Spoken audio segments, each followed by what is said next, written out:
This right here is one of my largest dividend growth portfolios, currently valued at right around $480,000. Now, as of right now, filming this video, I think there's currently around 50 different positions in this portfolio, mostly different high quality stocks or ETFs, but also of course a few names I wish I would have never bought. Now in this video, we are going to go over every single position that I do have as of right now in this long-term dividend growth portfolio, because over the last month, as always, I have been buying a ton of new positions, especially where the market has been melting down a little bit. Now on top of that, we're also going to go through and look at all the different dividends I was paid out over the last 30 days, and you're going to want to stick around for that because we are paid a lot in the month of September. So if you happen to be interested in seeing all this, make sure to please drop a like down below and subscribe for more future content like this, and let's get right into it. So first off, going through all my holdings as of right now, and if you're a subscriber and pay attention to my portfolio, you're going to notice some of these positions have definitely ballooned up as I've been buying more and more over the last few weeks while the market has been pretty red. So my largest position still as of right now is my 1,000 shares of Apple stock. Then we're up to 900 shares of Realty Income stock. Realty Income has been trading down like crazy, and I have been buying like crazy, lowering my cost basis, and of course selling cover calls, which have been doing very well because of course the stock has been trading down quite a bit. Next we have our 1,114 shares of Devo ETF, which I've been considering adding more Devo, but with Devo's yield being under 5%, I just think there's a little bit juicier stuff out there right now. Next, we still got our 671 shares of JEPI ETF. I have not added or changed that. We have our 1,000 shares of Verizon stock, which are still trading down, and I'm still selling cover calls on, so making back some of the losses slowly here. Then we have 503 shares of BST. I did grab a little bit more EPD. We have 556 shares of EPD as of right now. Next, we have our JP Morgan, 100 shares of that. We have our JEPQ, 300 shares of that. We still have our Q Yield, 800 shares. BDJ, we have around 1,661 shares of BDJ. Then SCHD, I have 172 shares within this portfolio now. And SCHD, as you guys probably know, is one of my favorite ETFs, and it's a position I've been trying to add a lot more to, especially over the last few weeks. And I've been doing so collectively across all portfolios. I think we're over the 400 SCHD as far as quantity goes, finally, but by the end of the year, I want to be well past 500, hopefully. Next, we have our 300 shares of OHI still. We have 185 shares of XYLD. Next, we have been adding some more MO. We have 114 shares of Altria, 215 shares of NewC. We have 107 shares of National Retail, which I have been grabbing some more of while all the REITs are melting down.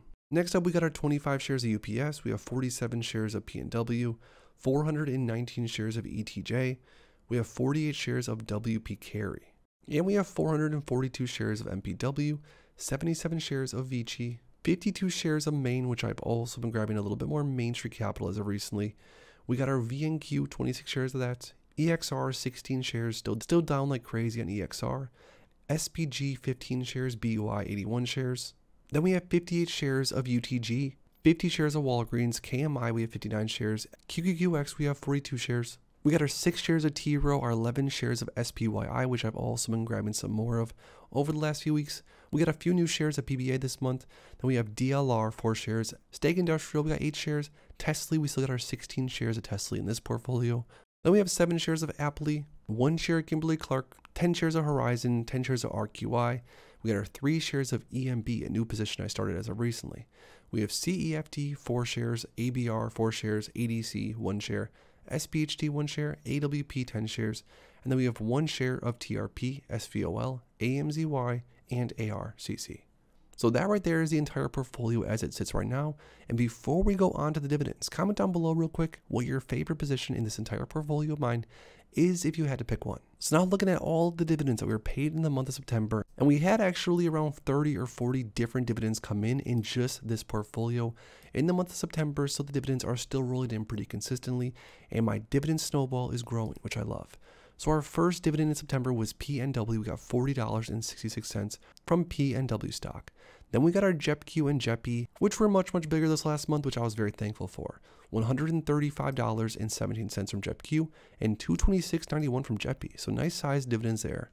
We then have our Walgreens, $24 from there. Our Realty Income is really growing across all the portfolios. We are now earning over $500 on a monthly basis just from Realty Income, which is incredible. $224 from Realty Income. Then HRZN, we got $1.10. We have almost $12 from Main Street Capital, which is also going to be growing as I've been adding more shares of Main. Then we have almost $1 of Stag, AMZY, 47 cents, $1.58 from APLY. Then I actually received my first ever Tesla dividends, and in this portfolio alone, $6.43.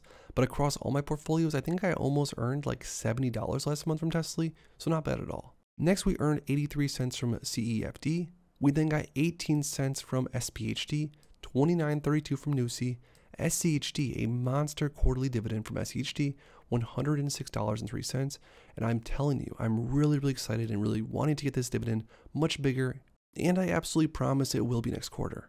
Then we have XYLD, $61.66, QYLD, $140.99. Then we have $5.38 from SPYI, another supplemental Main Street Capital dividend, $14.30. 2 Main Street Capital dividends within the month. Then we got a dividend from T-Row, a quarterly dividend of $7.32. UTG paid us $10.83. Then AWP, 40 cents. BUY ETF paid us $9.80. Then 48 cents from ARCC, $4.88 from DLR, $93.35 from BDJ, Old Trusty. ETJ paid us $24.26. Then EXR actually paid out the quarterly dividend of $9.76. BST, another Old Faithful, $125.75 from our monthly payout from BST. Then we got 80 cents from RQI, $28.50 from SPG, and then the last few we got $1.57 from Devo, we got 30 cents from SVOL, and $8.37 from none other than PBA. So there we have it. Those are all the different dividends we were paid out in September from just this one portfolio that's currently valued, as you saw, around $480,000 or $490,000 depending on where we're at in the day. Now what's pretty crazy is just off of consistent buys on a monthly basis, we have now officially surpassed the $25,500 estimated annual income goal that I had, and the next goal of course being $26,000 estimated annual income per year, which hopefully we can hit in the next few months. But with the amount of dividends that we have now on a yearly and monthly basis, we're looking at $2,126.56 on a monthly basis. Or if you want to do the math on that, that's around $71 per day every single day of the month that this dividend portfolio pays me. Now keep in mind, this portfolio did not happen overnight. I spent the last 7 years investing tons and tons and tons to make this portfolio what it is today. And as you saw when we went through all the positions, not every single stock or ETF in this portfolio is up a ton or necessarily the right decision, but I've learned a lot from my mistakes over time, and I'm continuing trying to mold this portfolio into my long-term dream portfolio that I can live off of long into the future. Now, some of the future plans for the portfolio is to really just simplify things. I've been really interested in buying into much more of the Schwab US Dividend Equity ETF for the simple reason that this ETF pretty much crosses off everything I'm looking for and just allows me to sort of invest more passively. So moving forward, a lot of my purchases on a daily basis are normally things like the SCHD ETF or maybe a few shares of Realty income. But for the most part, a lot of the positions that I've built up in this portfolio are pretty much here to stay, and they're probably not moving anytime soon. But now I want to hear from you guys down below when it comes to my dividend growth portfolio that we just went through. If you haven't already, comment down below your favorite position within this entire portfolio. Comment the ticker symbol down below. If you enjoyed this video, make sure to please drop a like on it and subscribe for more future content like this. Thanks as always for stopping by, and if you are interested in investing, make sure to check out these recent videos I posted right here.